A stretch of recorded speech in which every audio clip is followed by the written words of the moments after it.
Politique.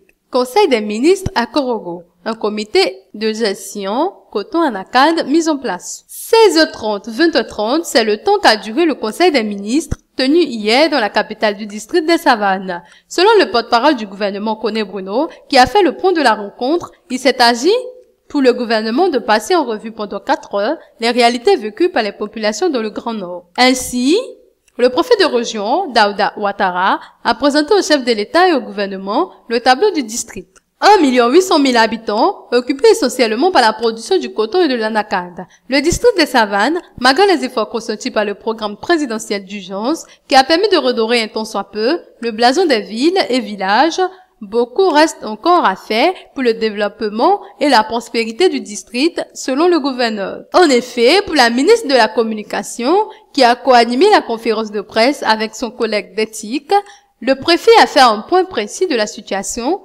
permettant au gouvernement d'avoir une idée nette des actions à entreprendre pour un mieux-être des populations. Nous avons touché du doigt les réalités dans le district des Savanes. C'est le sens des visites d'État qui apportent énormément à nos villes et villages. Ces visites permettent, comme c'est le cas du district des Savanes, d'améliorer les conditions de vie des populations dans les zones visitées. C'est pourquoi les visites d'État vont se poursuivre pour le bonheur des Ivoiriens, a annoncé le porte-voix de l'équipe gouvernementale avant d'entrer dans les détails du Conseil. Des projets de loi ont été adoptés, des décrets ont été pris et des communications ont été faites.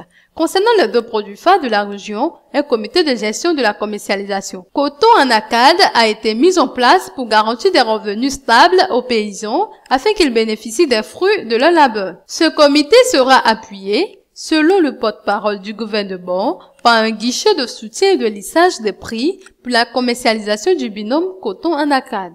En ce qui concerne la politique de décentralisation, plus rien ne sera comme avant. Le président de la République, Alassane Ouattara, a décidé d'y mettre de l'ordre. Plusieurs projets de décrets ont été adoptés. Il s'agit notamment des décrets relatifs à la définition des organigrammes des mairies et des conseils régionaux qui ont été créés par le chef de l'État juste après son élection. En clair, le gouvernement veut limiter les emplois à la mairie aux postes essentiels pour éviter un gaspillage de ressources.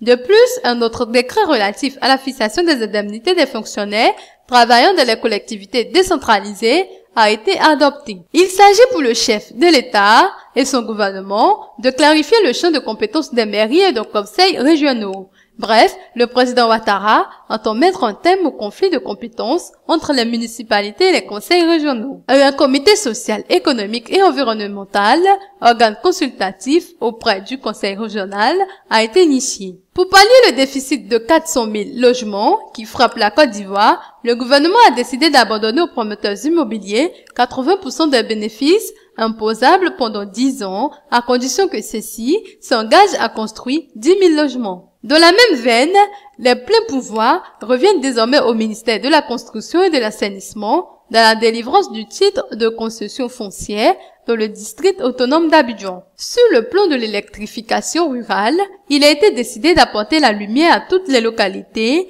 ayant au moins 500 habitants à l'horizon 2016, avec pour objectif d'électrifier toutes les localités de Côte d'Ivoire en 2020. Il s'agit d'avoir une politique d'électrification dynamique et équilibrée, a estimé Koné Bruno.